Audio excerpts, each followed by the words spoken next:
পাপ হতে পারে, ভুল হতে পারে, অন্যায় হতে পারে। ওই অন্যায়ের উপর অটল থেকো না, আমার কাছে ফিরে আসো। কাম টু ইউর লর্ড, তোমার রবের দরবারে ফিরে আসো। ক্ষমার মতো ক্ষমা চাও, ক্ষমার মতো ক্ষমা চাইলে আমি সব ক্ষমা করে দেব। সুবহানাল্লাহ পড়েন। রব্বুল আলামিন বলেন, ইয়া আইয়ুহাল্লাযীনা আমানু তুবু ইলাল্লাহি তাওবাতান নাসুহা।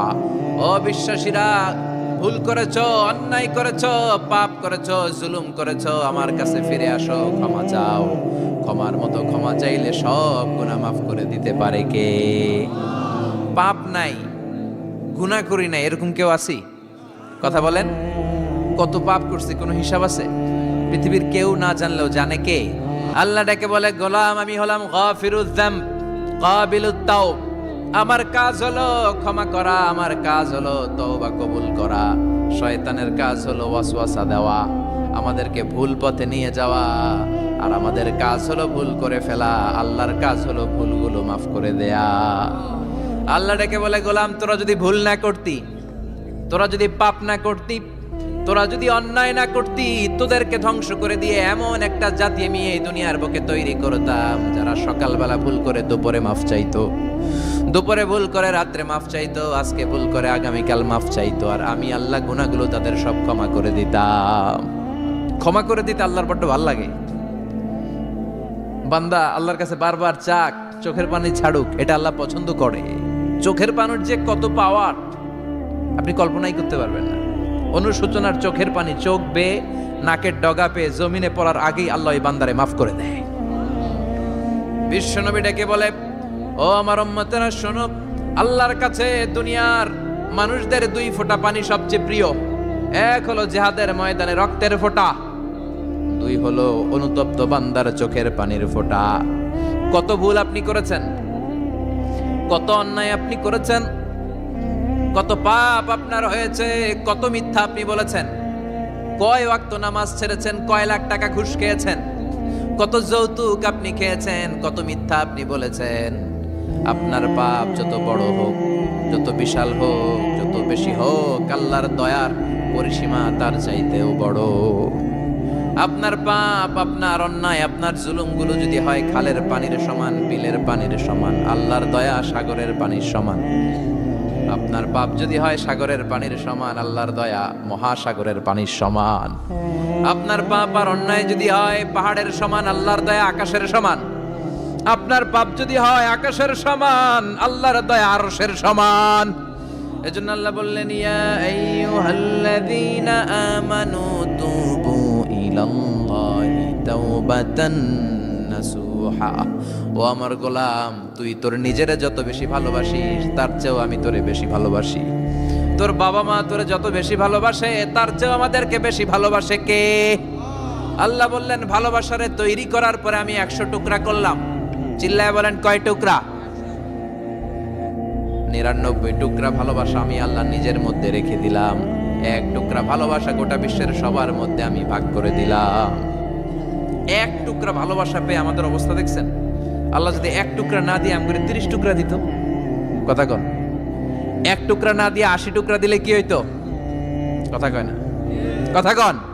রাসূল আমার ভালোবাসা, রাসূল আমার আলো আশা, রাসূল আমার প্রেম বিরহের মূল আলোচনা, রাসূল আমার কাজে কর্মের অনুপ্রেরণা। ঠিক কিনা?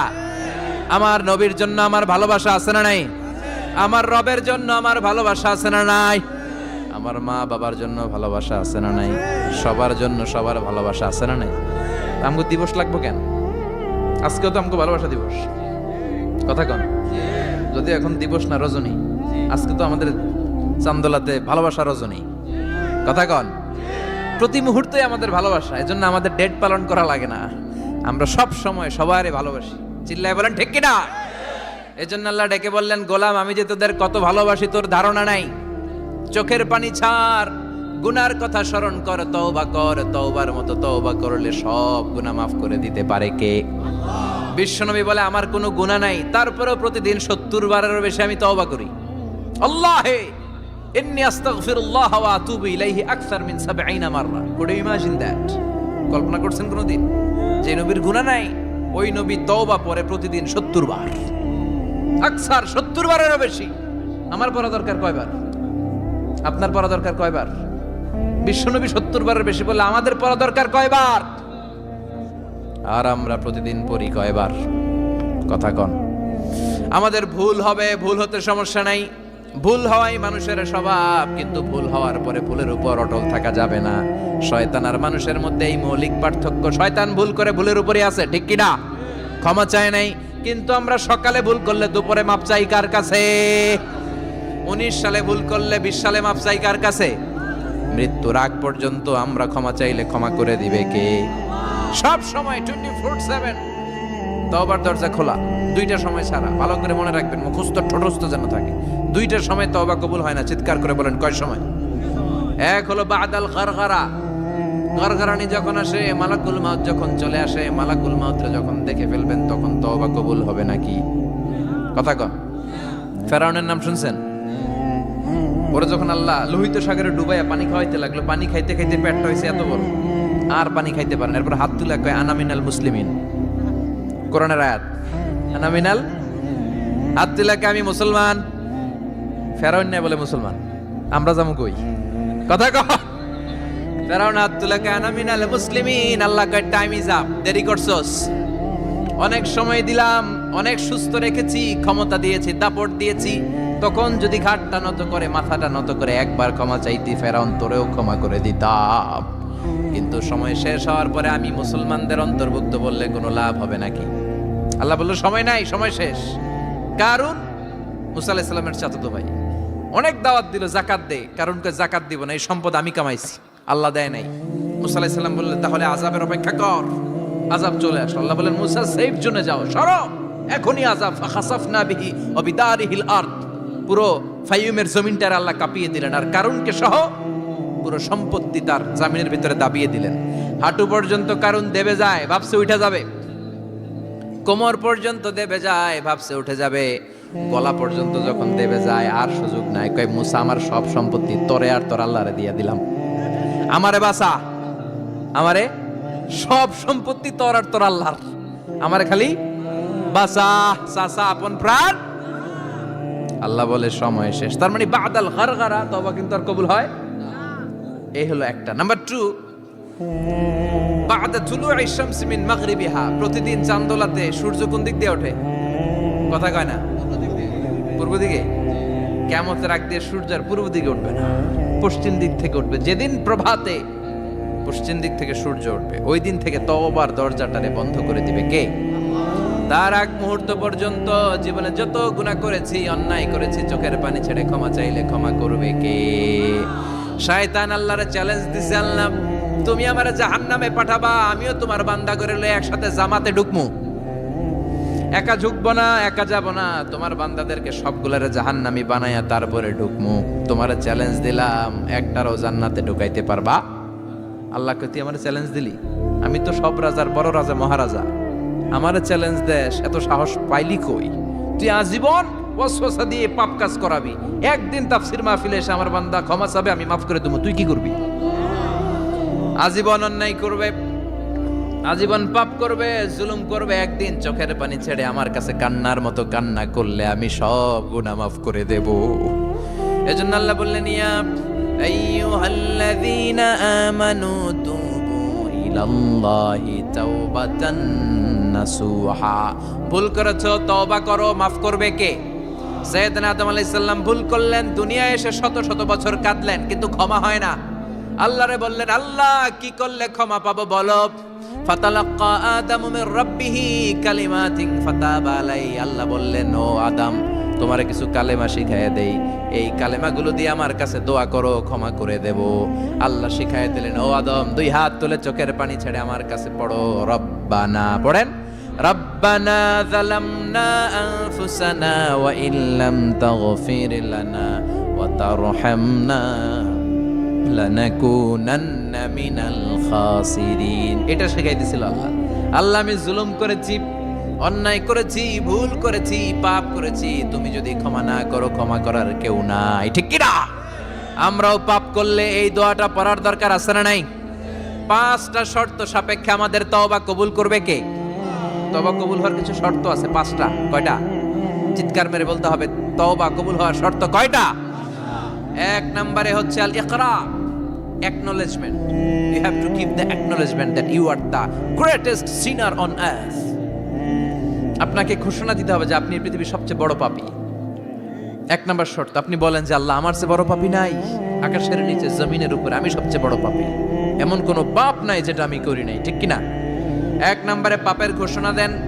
2 নম্বরে আন-নাদাম, নাদাম মানে repentance. You have to be repentant for what you have done. আপনাকে অনুতপ্ত হতে হবে, চোখের পানি ছাড়তে হবে। আল্লাহ, আমি লজ্জিত, আল্লাহ আমি নাদান, আমি পিশাচ, আমারে মাফ করে দাও। তার মানে স্বীকার গেলেন কি অন্যায় করেছেন। 2 নম্বরে আপনি অনুতপ্ত হলেন। 3 নম্বরে স্টপ, যেই পাপ করতেছিলেন ওইটা থামান। Stop what you have done, যেটা করতেছিলেন আগে থামান। আপনি সুদ খাইছেন, অনুশোচনা আসলো, মাফও চাইতেছেন, আবার সুদও খাইতেছেন, হবে? আপনি ঘুষ খেয়েছেন, তওবা শুরু করলেন, আবার ঘুষও খেয়ে যাচ্ছেন, হবে? থামেন, স্টপ। 3টা গেল। 4 number, to hate what you have done, ঘৃণা করতে হবে। যে পাপটা করেছেন মন থেকে, ওই পাপটাকে ঘৃণা করতে হবে। 5 নাম্বার শর্ত হচ্ছে to determine that you never repeat this sin again in your life. আল্লাহর ওয়াদা দেন, কমিটমেন্ট দেন যে আল্লাহ, আমার জীবনে পারতপক্ষে এই পাপ জীবনেও করব না। চিৎকার করে বলেন ঠিক কিনা? তার মানে আপনি স্বীকার যান, তারপরে আপনি অনুতপ্ত হবেন, যে পাপ করেছেন থামিয়ে দিবেন, পাপটারে মন থেকে ঘৃণা করবেন, আর আল্লাহরে ওয়াদা দিবেন, আল্লাহ আর করব না। এই 5টা শর্তের আলোকে তওবা করলে জীবনের সব গুনাহ মাফ করে দিবে কে? এজন্য আল্লাহ বললেন, ইয়া আইয়ুহাল্লাযীনা আমানু তুবু ইলাল্লাহি তাওবাতান নাসুহা। তওবার মতো তওবা করো, সব গুনাহ মাফ করতে পারে কে? তওবা করবেন তো? রাজি আছেন? কবে করবেন? এই মুহূর্তে তওবা করলাম, এই মুহূর্তে আল্লাহর কাছে ক্ষমা চাই, আল্লাহ জীবনের সব গুনাহ মাফ করে দাও। আমাদের দেশে তওবা করার জন্য হুজুর লাগে, কথা কন? পিসা হুজুর, বড় হুজুর, ছোট হুজুর, হাফেজ সাহেব লাগে না? হাফেজ সাহেব, ইমাম সাহেব, এদের ছাড়া নাকি তওবা হয় না। না, এটা ভুয়া কথা। আপনি অনুতপ্ত হন, আপনি চোখের পানি ছাড়েন, আপনি আপনার রবরে বলেন, ক্ষমা করে দিবে কে? ইমাম সাহেব আসতে হবে শর্ত না, পীর সাহেব হুজুর এসে হুজুরের হাতে হাত রেখে তওবা পড়তে হবে শর্ত না। আপনার রবরে ডেকে চোখের পানি ছেড়ে ক্ষমা চান, ক্ষমা করবে কে? আর প্রতিদিন শতবার পড়তে থাকবেন আস্তাগফিরুল্লাহ। আওয়াজ করে সবাই পড়েন আস্তাগফিরুল্লাহ, আরো জোরে পড়েন আস্তাগফিরুল্লাহ। বিশ্বনবী বলেন, মান লাজিমাল ইস্তিগফার জাআলাল্লাহু লাহু মিন কুল্লি দিকিন মাখরাজা। সব সময় ইস্তেগফারের সাথে যে লেগে থাকবে, রব্বুল আলামিন তারে 5টা জিনিস দিবে। কয়টা? কথা কন, আরো জোরে সবাই বলেন, কয়টা? নাম্বার 1, জাআলাল্লাহু লাহু মিন কুল্লি দিকিন মাখরাজা। বিপদে পড়লে বিপদ থেকে উদ্ধার করবে কে? আমাদের তো কোনো বিপদ নাই না? আছে কত বিপদ, হ্যাঁ? রাস্তাঘাটে দুর্ঘটনা হতে পারে, যে কোনো সময় ভূমিকম্পে পড়তে পারি, বজ্রপাত পড়তে পারে না, ঠেড়া পয়রা মানুষ নাই, আছে না নাই? এই বিপদ আপদ থেকে আপনারা রক্ষা করবে কে? যদি আপনি ইস্তেগফারের সাথে আঠার মতো লেগে থাকেন। কিসের সাথে? কথা বলেন। ইস্তেগফারের সাথে লেগে থাকতে পারলে 1 নাম্বার হচ্ছে বিপদে পড়লে আপনারে মুক্ত করে দিবে কে? 2 নাম্বার, ওয়া মিন কুল্লি হাম্মিন ফারাজা। যে কোনো ধরনের টেনশন, হাইপার টেনশন থেকে বাঁচায় দিবে কে? আমাদের তো টেনশন মেনশন নাই না? আছে? লাইফ নিয়ে টেনশন, বাঁচার টেনশন, মরার টেনশন, ক্যারিয়ারের টেনশন, রাস্তাঘাটে যানজট, এটার টেনশন, পুলিশের দৌড়ানি, র্যাবের দৌড়ানি, বাড়ির ভাড়া, গ্যাস বিল, বিদ্যুৎ বিল, ছেলে মেয়েদের লেখাপড়া, কত টেনশন। এই সব টেনশন থেকে আপনারে মুক্ত করে দিবে কে? 3 নম্বরে, ওয়ারযুকহু মিন হাইসু লা ইয়াহতাসিব। এমন জায়গা থেকে আল্লাহ আপনার রিজিকের ব্যবস্থা করবে আপনি কল্পনাই করতে পারবেন না। সুবহানাল্লাহ পড়েন। 4 নম্বরে, সবসময় ইস্তেগফার যদি পড়া হয়, আল্লাহর কোনো আযাব ওই বান্দার উপরে আসে না। ওমা কানাল্লাহু মুআযযিবাহুম ওয়া হুম ইস্তাগফিরুন।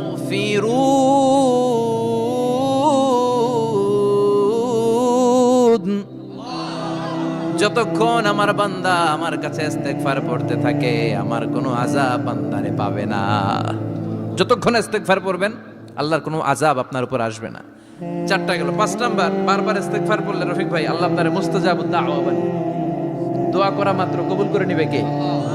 মুস্তাজাবুদ দাওয়া বুঝেন তো? মানে যিনি হাত তুলতে দেরি কবুল হতে দেরি হয় না। বারবার বারবার ইস্তেগফার পড়ে দেখেন যে আপনার দোয়া কেমনে কবুল হয়। এজন্য আসল ঘর হচ্ছে কবরের ঘর। কিন্তু আমরা এই মরিচিকার পেছনে ছুটে বেড়াই। ধোকা, এটা একটা ধোকা। সবাই ব্যস্ত, সুপার বিজি, খুব ব্যস্ত। কি জন্য তুমি ব্যস্ত জানে না? মরিচিকা, কাসারাত, মরিচিকা, ধোকা, লালসা। বল তু'থিরুনাল হায়াতাদ দুনিয়া ওয়াল আখিরাতু খায়রু ওয়া আবকা। তোমরা দুনিয়ার জীবনকে প্রাধান্য দাও, কিন্তু আখিরাত হচ্ছে শ্রেষ্ঠ এবং স্থায়ী। কথাটা কার? এজন্য প্রতিযোগিতা যদি করতে হয় আখিরাত কামানোর প্রতিযোগিতা করব, ঠিক কি না?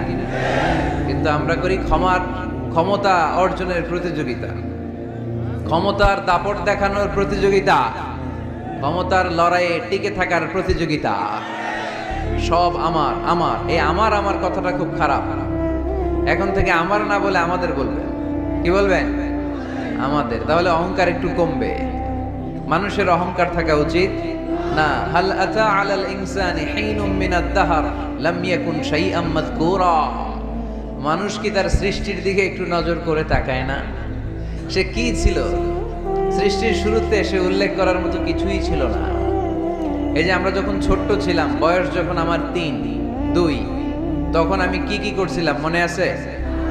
স্মৃতির পাতা হাতড়াতে হাতড়াতে পেছনে যেতে যেতে কত বছর বয়স পর্যন্ত আপনি ঘটনা বা স্মৃতি মনে রাখতে পেরেছেন বলেন? আমি মিজানুর রহমান আজহারি সর্বোচ্চ 3 বছরের, আমার বয়স যখন 3 ততটুকু খেয়াল আছে। এরপরে আমি আর খেয়াল নাই কি হয়েছিল আমার 2 বছর বয়সে। আমার বয়স যখন 6 মাস, I don't know anything about it. কিচ্ছু জানি না। মায়ের পেটের ভেতরে 9 মাস নাকি ছিলাম শুনছি, কিন্তু কি হয়েছে আমি জানি না। আপনি যদি আপনার স্মৃতির পাতা হাতড়াতে হাতড়াতে পেছনে যান, কতটুকু মনে আছে আপনার? কত বছর বয়সে? হ্যাঁ,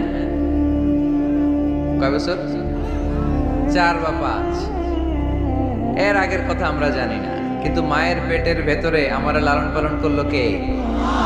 কত ক্ষুদ্র আমি, কত তুচ্ছ আমি, কত নগণ্য আমি। এক ফোঁটা নাপাক পানি থেকে আল্লাহ আমার তৈরি করলো। Sperm drop, blood clot, little flesh, কিচ্ছু ছিলাম না। জোকের মতো, ব্যাঙের বাচ্চার মতো ছোট্ট মায়ের জরায়ুর দেয়ালে লেপ্টে ছিল। সেখান থেকে আস্তে আস্তে আমারে বড় করলো কে? আমার ভেতরে রুহের ফুৎকার দিল কে? 2টা জিনিস আল্লাহ সেট করে দিল। রুহের ফুৎকার দিল আর 2 কাঁধে 2 ফেরেশতা দিল, ঠিক কিনা? আবার যখন চলে যাব রুহও উড়াল দিবে, ফেরেশতারাও চলে যাবে। 2 কাঁধে ছিল যে তোমারে 2 জনা পাহারা, তোমারে একলা থইয়া পলাইছে তাহারা। তোমার 8 কুঠুরি 9 দরজা বন্ধ, এবার হলো রে হলো মুখে আল্লাহ রসুল সবে বলো। দুয়ারে আইসাছে পালকি নায়রি গাও তোলো রে তোলো, মুখে আল্লাহ রসুল সবে বলো, ঠিক কিনা? সময় যখন শেষ উড়াল দেবে রুহটা। 2 কাঁধের ফেরেশতা আপনারা রেখে চলে যাবে। তাহলে গর্ব করার মতো, অহংকার করার মতো এই দুনিয়ায় আমার কিছু আছে? ওয়াখুলিকাল ইনসানু দাঈফা। কেন এই মেসেজগুলো আমরা মনে রাখি না? আমরা তো দুর্বল। আমরা কি সবাই বলেন? পিছনের ওনারা অনেক সবল, এজন্য দুর্বল বলতে লজ্জা পাচ্ছে। আমরা কি শুধু কি দুর্বল? দুর্বলের ঘরের দুর্বল। আমি দুর্বল, আমার বাবা দুর্বল, আমার দাদা দুর্বল, আমার 14 গোষ্ঠী দুর্বল। এজন্য আমরা দুর্বলের ঘরের। এই মাহফিলের পেছন থেকে কেউ যদি বলে হুজুর সাপ, কি বলছে? আসলে সাপ নাই, খালি কইছে সাপ।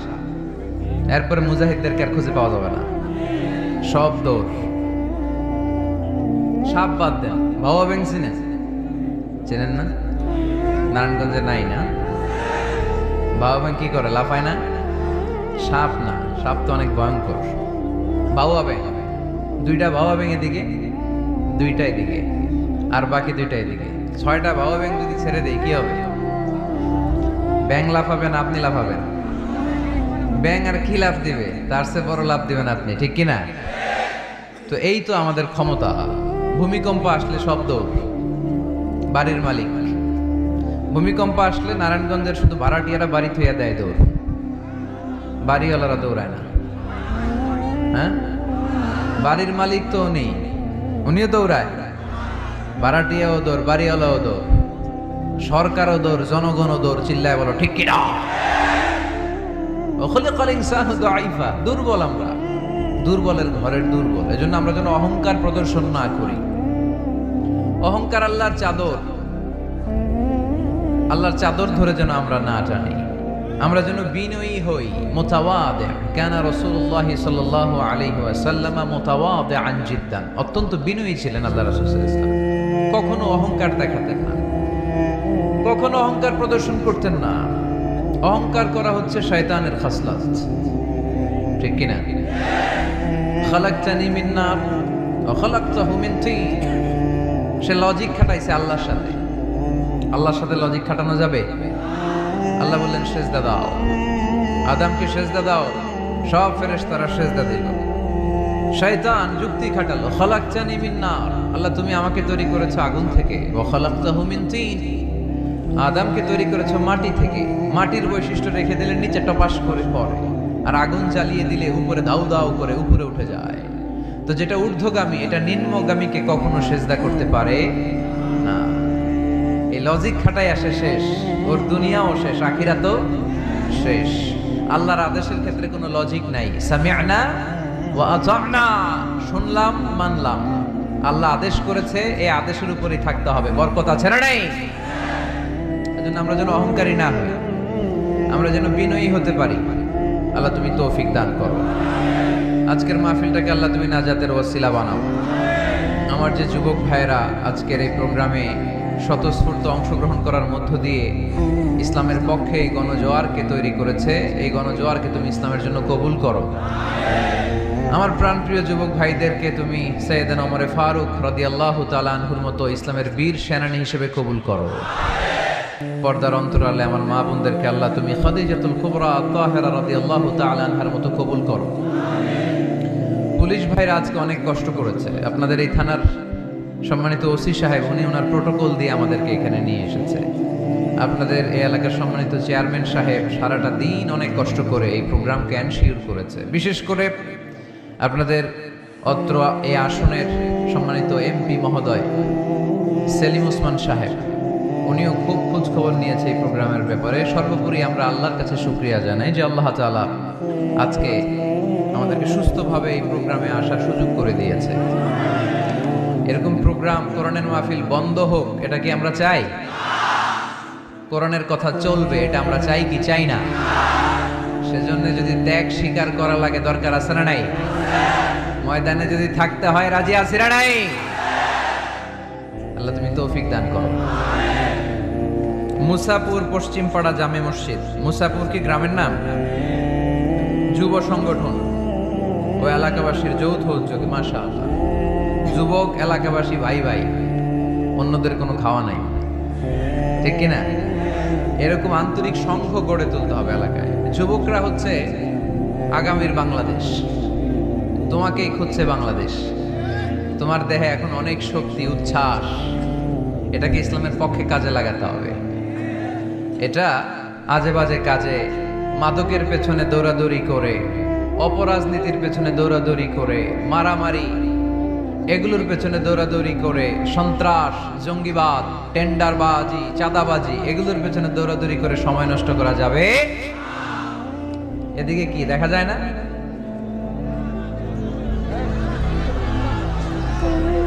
স্টেজের এই পাশে যারা আছেন একটু চাপেন, সামান্য চাপলেই ওনারা দেখতে চায়, দেখতে চায়। বাস বাস বাস, একটু চাপতে হবে বোধহয় আপনাদের। মাশাআল্লাহ মাশাআল্লাহ, বসো বসো বসো, ঠিক আছে। নারায়ণগঞ্জের ছেলেরা অনেক ভদ্র।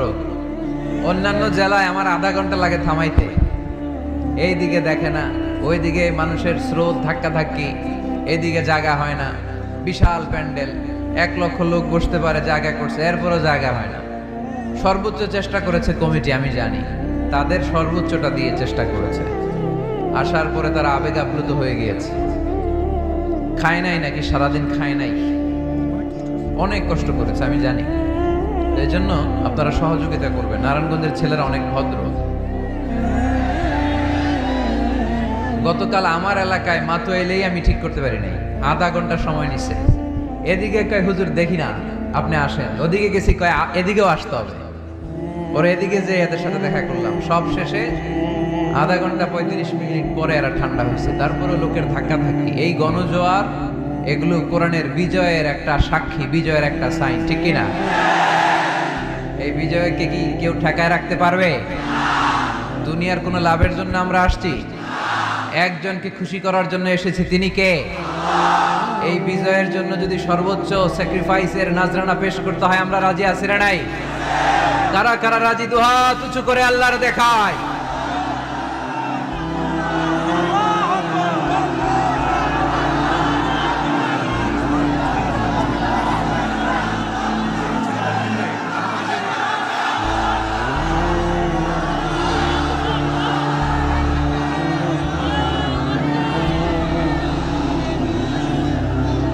আল্লাহ তুমি কবুল করো।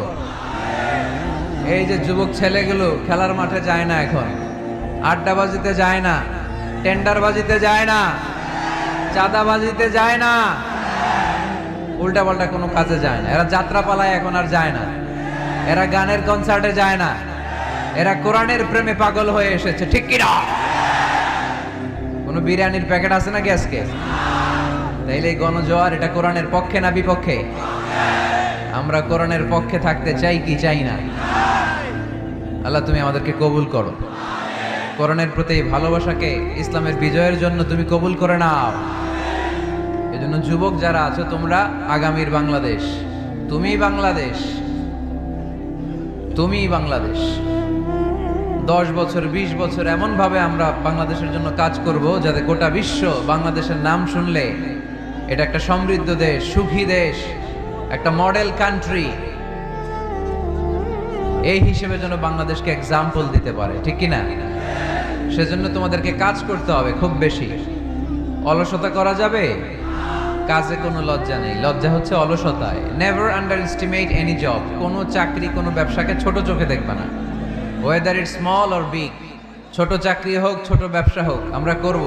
আমরা স্বাবলম্বী হতে চাই, নিজের পায়ে দাঁড়াতে চাই, আমরা আত্মমর্যাদা সম্পন্ন মুসলিম হতে চাই, ঠিক কিনা? কেইছে এখানে লোকজন অনেক বেশি হয়ে গেছে, দাঁড়ানোর জায়গা নাই। প্রতি রাতের ঘটনা। প্রিয় ভাইয়েরা, কি হয়েছে? কি হয়েছে? প্রজেক্টর আছে, প্রজেক্টর আছে। এই সাউন্ড বক্স এখন নামাইতে গেলে অনেক সময় লাগবে। একটু দেখো, একটু দেখো। ক্যামেরাওয়ালা ভাইদের প্রতি একটু এহসান করো। এখানে যদি 1 লক্ষ লোক হয়, কালকে 20 লক্ষ লোক এই কথাগুলো শুনবে। এই নারায়ণগঞ্জের যুবক ভাইদের উসিলায় কোটি মানুষ কোরআনের পথে আসুক, আমরা চাই কি চাই না? আমরা কোরআনের জন্য সব করতে পারি, সব বিলিয়ে দিতে পারি। আজকের এই 1 ঘন্টার কষ্ট আমাদের কাছে কোনো কষ্টই না, তাই না? মাশাআল্লাহ, মাশাআল্লাহ, এই তো চমৎকার।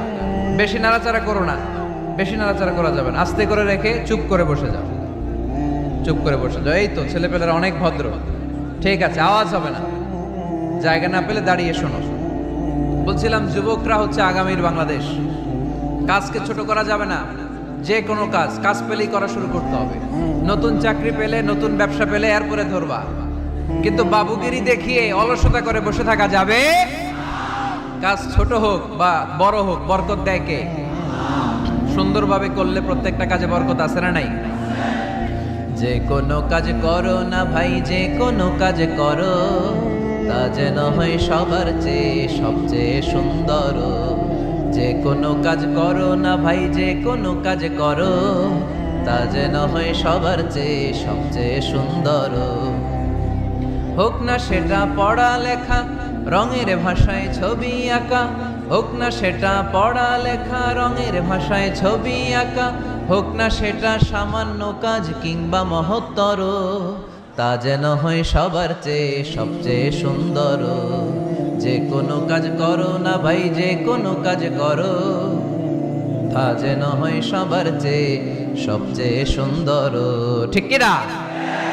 যেটাই করি না কেন কাজ যেন সুন্দর হয়, কাজটা যেন এক্সাম্পল স্থাপন করার মতো হয়। তাহলে ওই কাজে বরকত দিবে কে? মাইক অপারেটর কে? আরেকটু স্ট্রং করতে হবে, আরেকটু স্ট্রং করো। ঠিক আছে, আমি বলছি, আল্লাহ রাসূল সাল্লাল্লাহু আলাইহি ওয়াসাল্লাম যখন তোমাদের মতো যুবক, তিনি কি অলস ছিলেন? মা বাআসাল্লাহু নাবিয়ান ইল্লা রাআল গানাম। এই পৃথিবীতে এমন কোন নবী ছিল না যে নবীরা ছাগল চড়ায় নাই। সুবহানাল্লাহ বলবা না? ছাগল চড়িয়েছেন আমার প্রিয় নবী মুহাম্মদ সাল্লাল্লাহু আলাইহি ওয়াসাল্লাম। মরুভূমিতে তিনি ছাগল চড়াতেন অল্প কিছু পারিশ্রমিকের বিনিময়ে। সাহাবারা বললেন, ইয়া রাসূলুল্লাহ, সব নবী ছাগল চড়িয়েছে বুঝলাম, আপনিও? আল্লাহ রাসূল বললেন, হ্যাঁ আমিও কুনতু আরআহা আলা কারারিতি আহলি মক্কা। মক্কাবাসীদের দেয়া অল্প কিছু পারিশ্রমিকের বিনিময়ে মক্কা শহরে আমি নিজেও ছাগল চড়িয়েছি। কাজকে ডিফারেন্সিয়েট করে নাই, ছোট বড় না, কাজ যেটা পাও করতে হবে। কাজ করে খাওয়ার মধ্যে কোনো লজ্জা নেই, আছে শুধু সম্মান। ঠিক কিনা? সাউন্ড তো আরো খারাপ হয়ে গেল মনে হয়। এরকম কেন? একটা স্ট্রং এবং clean, strong and clean sound দাও। আসো আসো, ঠিক করো। তো এই জন্য যুবক যারা আছো, তোমরা আগামীর বাংলাদেশ। আল্লাহ রাসূল সাল্লাল্লাহু আলাইহি ওয়াসাল্লাম যুবক বয়সে একটা সংগঠন করেছিলেন, নাম হচ্ছে কি নাম? আরবিতে এটাকে বলে হালাফুল ফুদুল। হালাফ মানে শপথ, ফুদুল মানে ভালো কাজ, ভালো কাজের শপথ। আমরা কি পারি না অলিতে গলিতে এরকম হিলফুল ফুজুলের মতো ইসলামী ক্লাব গড়ে তোলা? পারবো না আমরা? এগুলোর উদ্যোগে আজকে যেরকম যুব সংগঠন ও এলাকাবাসীর যৌথ উদ্যোগে প্রোগ্রাম, এরকম সুন্দর সুন্দর প্রোগ্রাম করতে হবে। শুধু আউটডোর না, এখন থেকে ইনডোর প্রোগ্রাম করার দরকার আছে না নাই?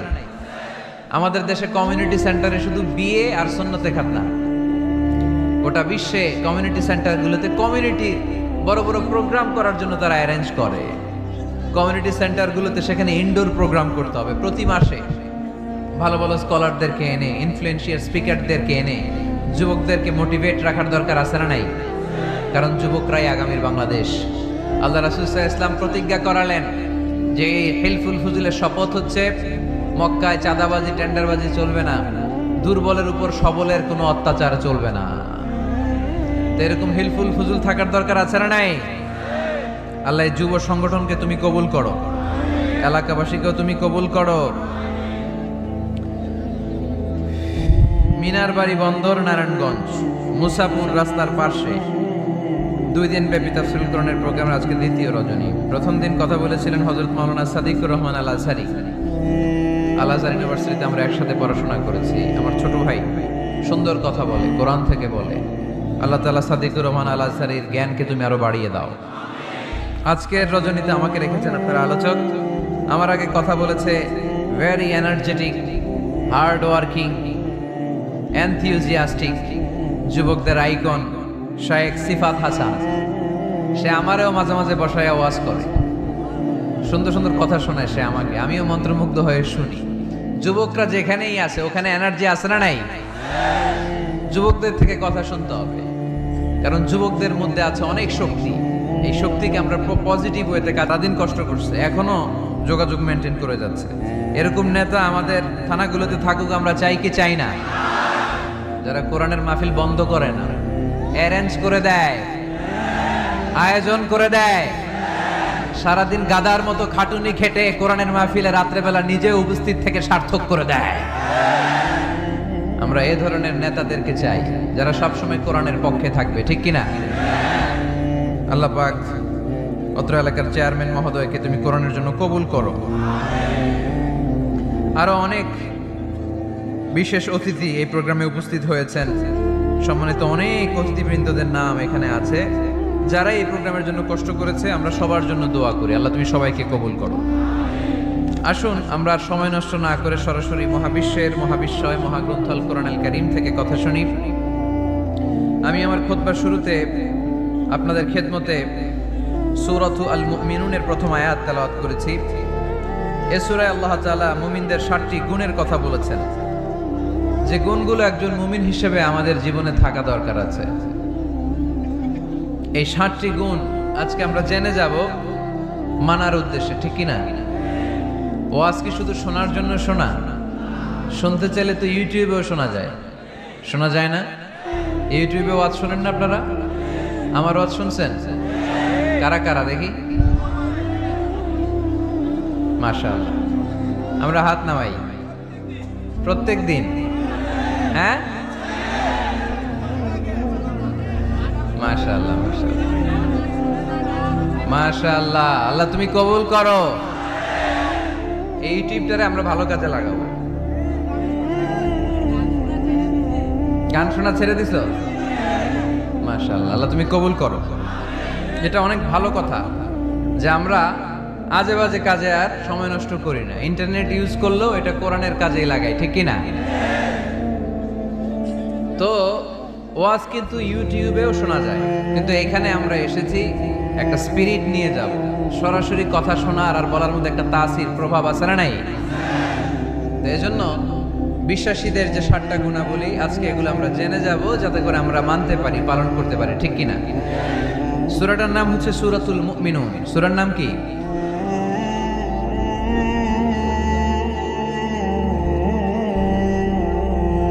সূরাতুল মুমিনুন। বিশ্বাসীদের নামে সূরা, তাই না? আবার দেখেন কাফিরদের নামেও কোরআনে সূরা আছে না নাই? কি নাম? সূরাতুল কাফিরুন আছে না? কুল ইয়া আইয়ুহাল লা আ'বুদু মা। তাহলে আমরা হলাম বিশ্বাসী। আমরা কি? আমাদের নামে একটা সূরা দিল কে? খুশি লাগে না? ভাল লাগে না অনেক? আমাদের নামে আল্লাহ কোরআনে সূরা দিয়েছেন। আবার আমাদের বিরোধী যারা কাফির, তাদের নামে আল্লাহ সূরা দিলেন। আরেকটা শ্রেণী আছে, মুমিনও না কাফিরও না, মাঝামাঝি। কি নাম? মুনাফিক। তাদের নামে সূরা আছে না নাই? সূরাতুল মুনাফিকুন। এরা বড্ড ভয়ঙ্কর। মুনাফিকের চেয়ে কাফের ভালো, মুনাফিকের চেয়ে হিন্দু ভালো, মুনাফিকের চেয়ে খ্রিস্টান ভালো। কারণ কেউ যদি কাফের হয়, আমরা জানি ও কাফের, ও ইসলামের শত্রু, এটা জানি, ওর ব্যাপারে সচেতন। কিন্তু মুনাফিক, সে বলে মুসলিম কিন্তু ভিতরে ভিতরে মুনাফিক। ঝামেলা আছে না নাই? ভিতরে এক বাইরে আরেক, তার নাম মুনাফিক। ভিতরে এক বাইরে আরেক, তার নাম ডবল স্ট্যান্ডার্ড মেনটেন করে। দুমুখ সাপ, এদিকেও আছে ওদিকেও আছে, এদিকেও যায় ওদিকেও যায়, এদিকেও নাই ওদিকেও নাই, নেহি এদার নেহি ওদার, তার মিয়ান মে সাদার বাদার আছে না? উপর দিয়ে ফিটফাট, ভিতর দিয়ে সদরঘাট। উপর মে পাক সাফ, আন্দার মে খালাত মালাত। উপরে অনেক পাক সাফ, ভিতরে ঝামেলা। এরা মুনাফিক। যেদিকে বৃষ্টি এদিকে ছাতা ধরে, যখন যার কাছে টাকা পয়সা আছে তারে তেল মারে। আছে না নাই? আমরা মুনাফিক হতে চাই? আমরা মুমিন হতে চাই কি চাই না? মুমিন হয় কখন? যখন তার বিশ্বাস থাকে, ঠিক কি না? আল্লাহ বিশ্বাস, আখিরাতে বিশ্বাস। এই বিশ্বাসটা কিন্তু অনেক দামি। টাকা দিয়ে বিশ্বাস কেনা যায়? আমরা আল্লাহর উপর বিশ্বাস রাখি, আখিরাতে বিশ্বাস রাখি, নবী রাসূলদের উপর বিশ্বাস রাখি, তাই আমরা মুমিন। বিশ্বাসটা অনেক দামি। ঈমান যার মধ্যে থাকে সে হচ্ছে মুমিন। আমল পড়ে, আগে ঈমান। আগে কি? ঈমান হচ্ছে সংখ্যা, আমল হচ্ছে শূন্য। এখন ঈমান নাই, আপনার আছে শুধু আমল। শূন্য বসাতে বসাতে বসাতে বসাতে নারায়ণগঞ্জ থেকে ঢাকা, এটার কোনো দাম আছে? 2000 শূন্য আপনি পাইছেন। 2000 ফলাফল কি? শূন্য। কারণ ঈমান নাই, সংখ্যা নাই। এবার আপনার ঈমান আছে, পেলেন একটা সংখ্যা 1, তারপর আমল করতে শুরু করলেন, পেলেন শূন্য। যাকাত দিলেন, পেলেন শূন্য। হজ করলেন, পেলেন শূন্য। দাম আছে না নাই? একের পরে শূন্য দিলে দাম আছে না? তাহলে আগে লাগবে কি? ঈমান। ঈমান মানে বিশ্বাস। বিশ্বাসটা খুব দামি। এই বিশ্বাস যেন নষ্ট না হয়, বিশ্বাসে যেন আঘাত না আসে। বিশ্বাসটা কত দামি জিনিস দেখেন। বন্ধু বন্ধুর মধ্যে যদি বিশ্বাস না থাকে, বন্ধুত্ব টেকে? কথা বলেন। স্বামী যদি স্ত্রীরে বিশ্বাস না করে, সম্পর্ক টিকে? কথা বলেন। বিশ্বাস অনেক দামি জিনিস। দেখবেন বাবা যখন তার ছোট্ট মেয়েটাকে কোলে তুলে উপরে এরকম ছুঁড়ে মারে, ছোট্ট মেয়েটা খিলখিল করে হাসে। যদি নিচে পড়ে যায় ভর্তা হয়ে যাবে, তারপরেও হাসে, কারণ মেয়েটার বাবার উপর বিশ্বাস আছে, বাবা আমারে ফেলে দিবে না, বাবা ঠিকই আমাকে কোলে তুলে নেবে, ঠিক কি না? মেয়েটার বাবার প্রতি অগাধ বিশ্বাস। ঢাকা থেকে একজন গ্রিন লাইনের বাসে উঠছে, টিকিট কাটছে কক্সবাজারে। গ্রিন লাইনের বাসের নাম শুনছেন তো না? কক্সবাজার যাবে। ব্যাগ ট্যাগ নিয়ে বাসে উঠেই দেখবেন অনেক হাই প্রোফাইলের লোকেরা ল্যাপটপ নিয়ে, টাকা পয়সা নিয়ে বাসের উপরে ব্যাগ রেখে আরামসে ঘুম দিচ্ছে। বাইরে প্রচন্ড বৃষ্টি, তার কোনো টেনশন নাই। সে যদি টেনশন করতো তাহলে ঘুমাইতে পারতো? তাহলে তো তাকায় থাকা লাগতো এরকম, দেখি তো বাসওয়ালা কই যায়। কক্সবাজারের টিকিট কাটছি, সকালবেলা উঠে যদি দেখি কক্সবাজার না নিয়ে যশোর চলে গেছে, ভেজাল আছে না? তার মোটেও টেনশন নাই, কারণ গ্রিন লাইন কোম্পানির প্রতি এই ক্লায়েন্টের অনেক বিশ্বাস। আমি আরামসে চাদর গায়ে দিয়ে একটা ঘুম দিব, সকালে ঠিকই এই গ্রিন লাইনের বাস আমাকে কক্সবাজার নামিয়ে দিবে। চিল্লায় বলেন ঠিক কিনা? তার মানে বিশ্বাসটা অনেক জরুরি। বিশ্বাসে মিলাই বস্তু, তর্কে বহুদূর। এজন্য আমরা বিশ্বাসী হতে চাই। আমরা কি হতে চাই? আর বিশ্বাসীদের নামে এই সূরাটা ডেডিকেট করলেন কে? সূরাতুল মুমিনুন। সূরাটার নাম কি? আরো জোরে বলেন, কি নাম? সূরাতুল মুমিনুন। এই সূরাটা নাজিলের একটা ব্যাকগ্রাউন্ড আছে, শানে নুজুল, কোন সময় কোন প্রেক্ষাপটে নাজিল হলো। এটা শুনলে সূরার তাফসীর বুঝতে আমাদের সুবিধা হবে। আল্লাহ রাসূল সাল্লাল্লাহু আলাইহি ওয়াসাল্লাম সাহাবাদেরকে নিয়ে বসা, হঠাৎ করে ওমরে ফারুক মৌমাছির আওয়াজ শুনতে পেলেন, বন বন বন বন আওয়াজ। হাদিসটা এসেছে মুসনাদ ইবনে আহমদ ইবনে হাম্বলে, সুনানি তিরমিজিতে। বন বন মৌমাছির যখন আওয়াজ, ওমরে ফারুক মৌমাছি খুঁজতে আরম্ভ করলেন, কিন্তু কোনো মৌমাছি উনি খুঁজে পান না। তখন উনি বুঝতে পেলেন আসলে এটা মৌমাছি না, এখনই আল্লাহ রাসূল সাল্লাল্লাহু আলাইহি ওয়াসাল্লামের উপর কোরআনের আয়াত নাজিল করতেছে কে? অনেকগুলো পদ্ধতিতে আল্লাহ রাসূল সাল্লাল্লাহু আলাইহি ওয়াসাল্লামের কাছে কোরআন এসেছে। আমরা তো মাগনা মাগনা কোরআন পাইছি, সুন্দর করে এমদাদিয়া কোম্পানি ছাপাই দিছে, আব্বা কিনা বাসায় নিয়ে আসছে, এবার আমি রমজান মাসে কোরআনের খতম দেই। আহা, আল্লাহ রাসূল সাল্লাল্লাহু আলাইহি ওয়াসাল্লাম কি এত সহজে কোরআন পেয়েছে? অনেক কষ্ট করে তিনি কোরআন রিসিভ করতেন। মিসলা সালসালাতিল জারাস, মাঝে মাঝে ঘন্টার ধ্বনির মতো কোরআন নাজিল হতো। প্রাইমারি স্কুল ছুটি হলে দপ্তরি ঘন্টা বাজায় না, ধাম ধাম বিকট আওয়াজ হয়। এরকম আওয়াজে যখন কোরআন নাজিল হতো, আল্লাহ রাসূল সাল্লাল্লাহু আলাইহি ওয়াসাল্লাম কোরআন রিসিভ করতে যেয়ে ঘেমে যেতেন শীতের রাতে। আজকে একটা শৈত্য প্রবাহ গেছে না, প্রচন্ড শীত। দুপুরবেলা আমার প্রোগ্রাম ছিল কিশোরগঞ্জের, কি নাম, পাকুন্দিয়া। প্রচন্ড শীতে লোকজন কাঁপছিল। আপনাদের তো প্যান্ডেল আছে, ওদের প্যান্ডেলও ছিল না, খোলা ময়দানে লক্ষ লক্ষ মানুষ। প্রচন্ড শীতের রাতে আম্মা জান আয়েশা রাদিয়াল্লাহু তাআলা আনহা উনি কাঁপতেন, আর এই কোরআন রিসিভ করতে যে বিষ্ণু ঈসা ইসলাম ঘামতেন। সুবহানাল্লাহ বলতে পারলেন না? এত কঠিন ছিল ওহি রিসিভ করা। ইন্না সানুলকি আলাইকা কওলান সাকিলা, নবী হে এই কোরআনের বাণীটা অনেক সাকিল, ভারী, এত ভারী। ওটের উপর বসে থাকা অবস্থায় যখন কোরআন নাজিল হতো, তখন রাসূল সাল্লাল্লাহু আলাইহি ওয়াসাল্লাম যে ওটের উপর বসে আছেন, ওটের পা গুলো জমিনে গেড়ে যেত। ঘোড়ার উপর বসে থাকা অবস্থায় কোরআন নাজিল হলে ঘোড়াটা দাঁড়ানো থেকে বসে যেত। মাঝে মাঝে সাহাবাদের গায়ে হেলান দিয়ে পায়ের মধ্যে মাথা রেখে রাসূল সাল্লাল্লাহু আলাইহি ওয়াসাল্লাম শুয়ে থাকতেন। এক সাহাবীর পায়ে মাথা রেখে আল্লাহ রাসূল সাল্লাল্লাহু আলাইহি ওয়াসাল্লাম শুয়ে আছেন, তিনি টেরই পাচ্ছেন না। হঠাৎ করে কোরআনের আয়াত নাজিল হতে লাগলো। সাহাবী বললেন, হঠাৎ করে আমি টের পেলাম বিশ্বনবীর মাথাটা অনেক ভারী হয়ে গেল। আমার মনে হচ্ছে যে রাসূল সাল্লাল্লাহু আলাইহি ওয়াসাল্লামের মাথার ভারে আমার পায়ের হাড়টি ফেটে খান খান হয়ে যাবে। সুবহানাল্লাহ বলেন। তো এই কঠিন কোরআন যখন রাসূল সাল্লাল্লাহু আলাইহি ওয়াসাল্লাম রিসিভ করতেন, তিনি ঘেমে যেতেন। আবার মাঝে মাঝে সাইয়েদনা জিবরাইল আলাইহিস সালাম সরাসরি ওনার সূরাতে আসতেন কোরআন নিয়ে। হেরা পর্বতে আর সিদরাতুল মুনতাহায়, এই দুই জায়গায় আল্লাহ রাসূল সাল্লাল্লাহু আলাইহি ওয়াসাল্লাম সাইয়েদনা জিবরাইল আলাইহিস সালামের মূল আকৃতিতে ওনাকে দেখতে পেয়েছিলেন। মাঝে মাঝে স্বপ্ন যুগে আসতো এই ওহী। পর্দার আড়াল থেকে মেরাজের রাতে তিনি পেয়েছেন ওহী। মাঝে মাঝে ইউলকা ফি কুলুবি রাসূলিল্লাহ, আল্লাহ রাসূল সাল্লাল্লাহু আলাইহি ওয়াসাল্লামের অন্তরে ওহী ঢেলে দেয়া হতো। আর মাঝে মাঝে মিসলা সাউতিন নাহাল, মৌমাছির ভনভন ভনভন আওয়াজের মতো কোরআন নাজিল করতো কে? ভনভন আওয়াজ দেখে ওমরে ফারুক বুঝলেন এটা আসলে মৌমাছি না, কোরআনের আয়াত। কোরআনের আয়াত নাজিল শেষ, আল্লাহ রাসূল সাল্লাল্লাহু আলাইহি ওয়াসাল্লাম চেহারা ঘুরিয়ে সাহাবীদের দিকে মুখ করে বসলেন আর বললেন, এইমাত্র সূরাতুল মুমিনুনের শুরুর দিককার আয়াতগুলো আমার কাছে নাজিল হয়েছে। এখানে আল্লাহ তাআলা মুমিনের 7টি গুণের কথা বলেছে। কয়টি? সবাই বলতে হবে, কয়টি গুণ? আল্লাহ রাসূল বললেন, মান আকামা হুন্না দাখালাল জান্নাহ। এই 7টা গুণ যে মানবে আল্লাহ তাআলা জান্নাতুল ফেরদাউসের মালিক বানায় দিবে। আজকে এই 7টা গুণের ব্যাপারে আমরা জেনে যাব ইনশাআল্লাহ। পড়ি আর জোরে পড়ে ইনশাআল্লাহ। আর যদি আপনাদের কষ্ট হয় ওঠা বসা করবেন না, হাত তুলে দাঁড়িয়ে যাবেন, বলবেন হুজুর কষ্ট হচ্ছে। দুই একজনের কাছ থেকে শুনলেই দোয়া করে বিদায়, সংক্ষেপ করে দেবেন ইনশাআল্লাহ। মাইকের সাউন্ডে আমি প্রাণ পাচ্ছি না। আমি বলতেছি একটু ইকো দিয়ে দেখো প্রাণ পাওয়া যায় কিনা। একটু ইকো দাও তো দেখি, বেশি দিও না, আবার একটু দাও। দুর্বল, সাউন্ড দুর্বল। প্রতি রাতে আমাদেরকে কথা বলতে হয়।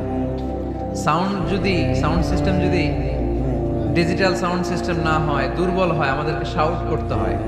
একদিনের জন্য শাউট করে আমার গলা ভাঙলে আমার জীবন ধন্য, সমস্যা নাই। কিন্তু আমার তো একদিন না। নোয়াখালীর লোকেরা কয় হুজুর আন্নে গো একদিন, আঙ্গ ব্যাগ দিন। মানে আপনাদের একদিন হলো আমাদের ব্যাগ দিন, মানে প্রতিদিন। কি হয়েছে? সাপ কই? বসো বসো। তাহলে মুমিনের কয় গুণ? গলায় আওয়াজ নাই। কয়টা গুণ? শেষ পর্যন্ত এরকম আওয়াজ লাগবে আমার। আওয়াজ তোলা যাবে? মাশাআল্লাহ। 7টা গুণ আজকে আমরা শুনবো। আল্লাহ শুরু করছেন, قد أفلح المؤمنون الذين هم في صلاتهم خاشعون। সফল হয়েছে তারা, ঈমান এনেছে যারা। কার কথা? সফলতার মানদণ্ড আল্লাহ দিয়েছেন ঈমান। আপনি যদি টাকাওয়ালা হন আপনি সফল না, যদি ঈমান না থাকে, ঠিক কিনা? আপনি যদি ক্ষমতাওয়ালা হন আপনি সফল না, যদি ঈমান না থাকে, ঠিক কিনা? আপনি অনেক বড় সেলিব্রিটি কিন্তু ঈমান নাই, আল্লাহর মানদণ্ডে আপনি সফল না, ঠিক কিনা? এজন্য আল্লাহ বলেছেন সফল হয়েছে তারা, ঈমান এনেছে। আমি বলবো সফল হয়েছে তারা, আপনারা বলবেন ঈমান এনেছে যারা। আওয়াজ তুলে বলেন সফল হয়েছে কারা? যারা ঈমানদার তারা সফল। قد أفلح المؤمنون, successful indeed are the believers. তারাই সফল যারা ঈমানদার। তবে যেন ঈমানদার নয়, তাদের 7টা বৈশিষ্ট্য থাকা চাই। কয়টা? 1 নম্বর আল্লাহ বলছেন আল্লাযীনা হুম ফি সালাতিহিম খাশিউন। তারা যখন সালাতে দাঁড়ায় দিন দুনিয়ার হুঁশ থাকে না, তারা ভীত সন্ত্রস্ত হয়ে আল্লাহর দিকে রুজু হয়ে সালাত আদায় করে। নামাজে যখন দাঁড়াবো দুনিয়ার কোনো হুঁশ জ্ঞান আমাদের থাকতে পারবে? আমাদের হুঁশ থাকবে একদিকে, তিনি কে? সালাত কায়েম করো, সালাত কায়েম করো, হবে সম্মানী তুমি, হবে জান্নাতি তুমি, হবে সম্মানী তুমি, হবে জান্নাতি তুমি। দিবে কাল হাসরে শীতল ছায়া আরশে আজিম, রাব্বিয়াল আলা রাব্বিয়াল আযীম। পড়েন রাব্বিয়াল আলা রাব্বিয়াল আযীম। আলহামদুলিল্লাহ। আল্লাযীনা হুম ফি সালাতিহিম খাশিউন। শুরু হয়ে গেল মুমিনদের 7টি বৈশিষ্ট্যের আলোচনা। 1 নম্বর বৈশিষ্ট্য হচ্ছে মুমিনরা যখন নামাজে দাঁড়ায় দিন দুনিয়ার হুঁশ থাকে না, তাদের চিন্তা, তাদের ধ্যান চলে যায় একদিকে, তিনি কে? সাইয়েদনা আলী রাদিয়াল্লাহু তাআলা আনহু যুদ্ধের ময়দানে মারাত্মকভাবে জখম হলেন, আহত হলেন। পায়ের ভেতরে জিহাদের ময়দানে তীর ঢুকে গেল, তীর কেউ টেনে বের করতে পারে না। এতটাই জখম হয়েছে, তীর ধরে টান মারলে তিনি চিৎকার মারে। বিশ্বনবী দেখলেন অবস্থা বেগতিক। আল্লাহর হাবিব বললেন তীর ভিতরে টানাটানি দরকার নাই, যেহেতু টান মারলে ব্যথা পায়। ছেড়ে দাও, আজান দাও বেলাল, তুমি আজান দাও, একামত দাও। এক সাহাবীরে বললেন, আমি যখন নামাজে দাঁড়াবো, আলী যখন নামাজে দাঁড়াবে, নামাজরত অবস্থায় তুমি তোমার নিজের দায়িত্বে আলীর পায়ের ভেতর থেকে তীরটা টেনে বের করে ফেলবা। আজান দেয়া হলো, একামত হলো, বিষ্ণু ঈসা ইসলাম নামাজ পড়তে শুরু করলেন। সাইয়েদনা আলী রাদিয়াল্লাহু তাআলা আনহু নামাজে দাঁড়ালেন। ওই সাহাবী দাঁড়ান নাই, বিশ্বনবীর পরামর্শ অনুযায়ী কাতারের ভেতর দিয়ে যে বিশ্বনবীর মেয়ের জামাতা সাইয়েদনা আলী রাদিয়াল্লাহু তাআলা আনহুর পা থেকে টান মেরে তীর বের করেছে। টান দিয়ে তীর খোলা হয়েছে, কিন্তু সাইয়েদনা আলী মুহূর্তের জন্য টের পান না।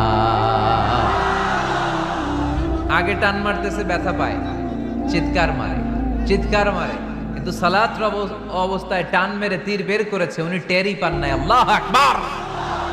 তার মানে যখন নামাজে তিনি দাঁড়িয়েছেন, দিন দুনিয়ার হুঁশ তার ছিল না। তার হুঁশ, জ্ঞান, চিন্তা, ধ্যান সব কিছু চলে গিয়েছে একজনের দিকে, তিনি কে? এজন্য বিশ্বনবী বলতেন, আন তা'বুদাল্লাহা কাআন্নাকা তারা ফাইন লাম তাকুন তারাহু ফাইন্নাহু ইয়ারাক। এমন ভাবে নামাজ পড়বে, মনে করবে তুমি আল্লাহকে দেখে দেখে নামাজের মুসল্লায় আছো, ঠিক কি না? যখন নামাজ পড়বা ভাববা তুমি আল্লাহকে দেখছো। আর যদি এটা কষ্ট হয়, অ্যাটলিস্ট এটা ভাবো যে আল্লাহ তোমায় দেখছে। আমাদেরকে দেখে কে? আমি যে নামাজ পড়ি দেখে কে? এই চিন্তাটা মাথায় থাকার দরকার আছে না নাই? কিরে ভাই, এখানে তো ধাক্কাধাক্কি করে লাভ নাই। প্রজেক্টরগুলো কোন দিকে? প্রজেক্টর আছে ওই যে পেছনে প্রজেক্টর, ওখানে চলে যাও।